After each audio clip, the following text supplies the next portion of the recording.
All right, ladies and gentlemen, you are welcome to another great episode on your favorite political talk show, The Truth with Ben Jokes.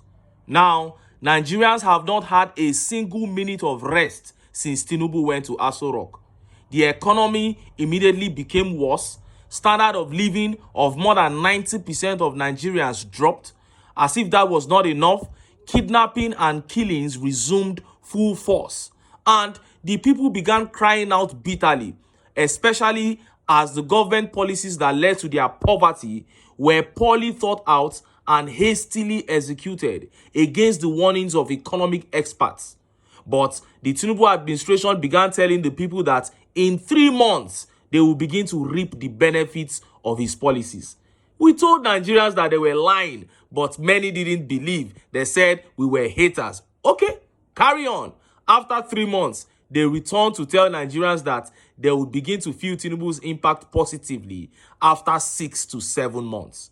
It is over 7 months now, and things are even worse than they previously were, and they have returned to extend the date of feeling TINUBU's positive impact again. And the date they gave this time was ridiculous. So ridiculous that Nigerians reacted angrily to that declaration. Before I show you what they said and how Nigerians reacted, let me quickly show you this brutal update that got Nigerians thinking deeply.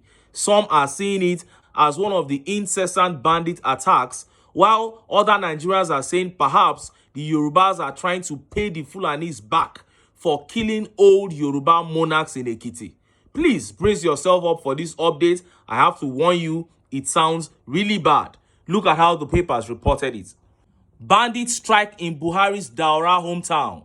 Kill 90-year-old woman. Rip daughter's belly open to harvest organs.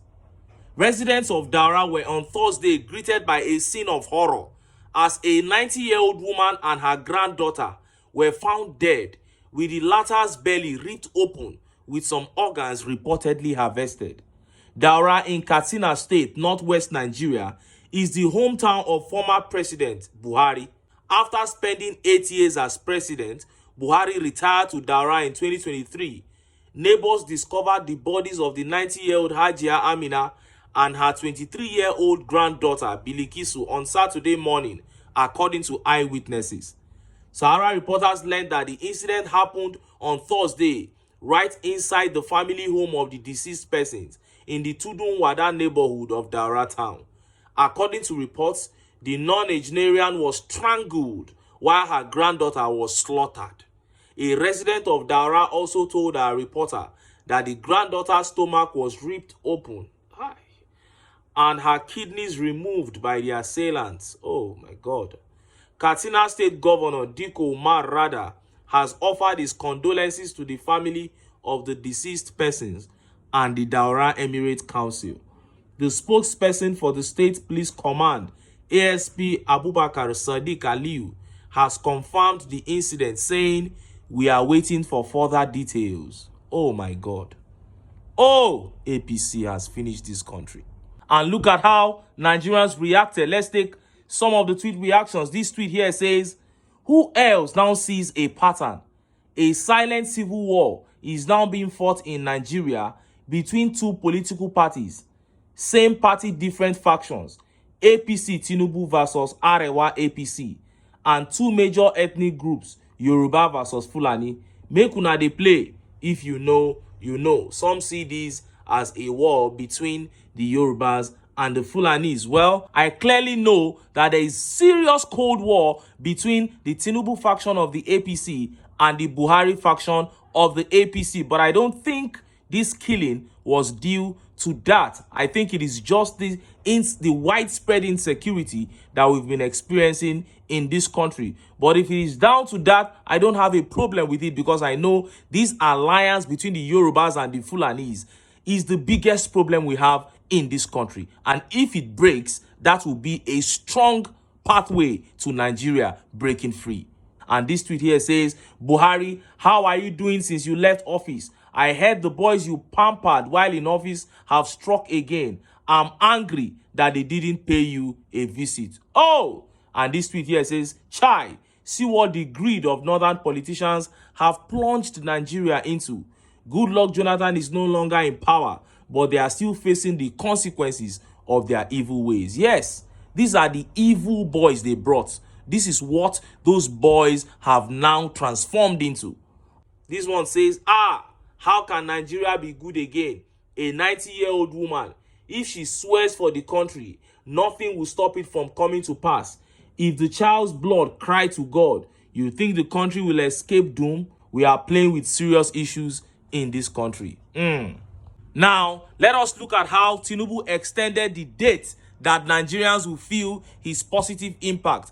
And what he does usually, he will not say it himself. Is either he hires a lawmaker or a minister or one state governor to do it for him. This time around, he hired a lawmaker to do it on his behalf. Look at how the papers reported it. Amid hardship, lawmaker asks Nigerians to be patient. Give Tinubu 2 years to transform economy. So they've gone from 3 months to 7 months, now 2 years. Rep. Leke Abejide on Saturday called on Nigerians to be patient and allow Tinubu's policies to manifest. Mr. Abejide, representing the Yagba Federal Constituency, made the call on Saturday in Kano at a reception organized in his honor as the Ashiwaju of Yoruba in Kano. The lawmaker, who said he was confident in Mr. Tinubu's administration, likened the current hardship occasioned by Tinubu's economic policies to when a pregnant woman labors. If you are looking at the policies they are making, you will know that we should give at least 2 years, said Mr. Abejide. I know it is a long time for people who are in hardship, but in less than 2 years, you will see the impact. The economy is going to be transformed. I have that belief. He described Tinubu as a financial expert who knows what he is doing. My advice to the people is that we remain patient and the result will be good for all of us, the lawmaker added. Mr. Abejide, also the chairman, House Committee on Customs and Excise, stressed the need to checkmate possible infiltration of insecurity into the country following the border closure resulting from military coup in the neighboring countries. He promised to construct a befitting palace of Oba of Yoruba in Kano before the end of his tenure, being part of the community. Now, if you listened attentively to that article, they said this lawmaker is the chairman of House Committee on Customs and Excise Duty.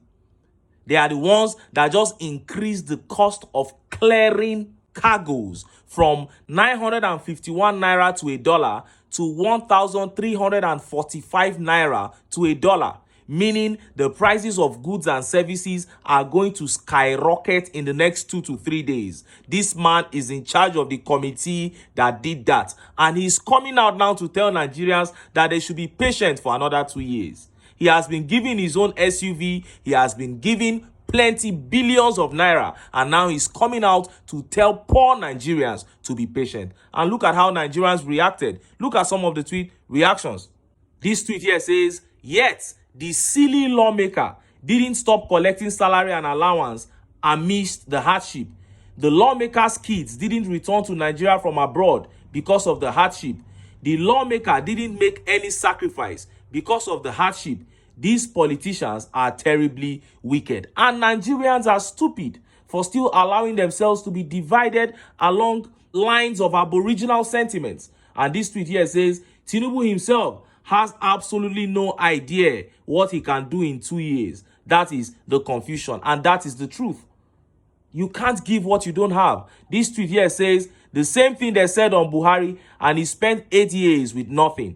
All these useless people, very useless people, my brother. And this tweet here says, we should wait for 2 years, but his vacation cannot wait. The cars bought for the senators cannot wait.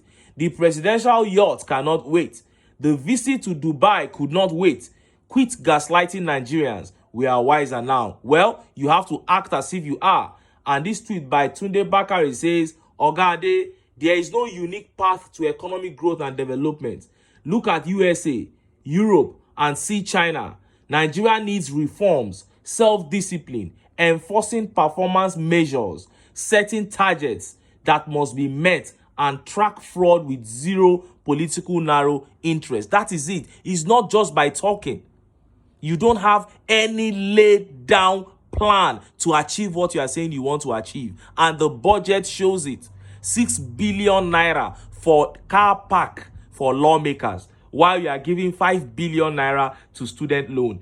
That aspect of the budget says it all. Let's not even start talking about the 15 billion naira that you set aside to build house for vice president. The budget alone shows that these people are on a trajectory of failure. And in other news, resident doctors have come out to demand 25,000 naira quarterly allowance. Did you hear that? 25,000 naira quarterly allowance. Resident doctors. That is what they are demanding for. How many quarters are in a year? 3. 25 times 3, 75,000 naira.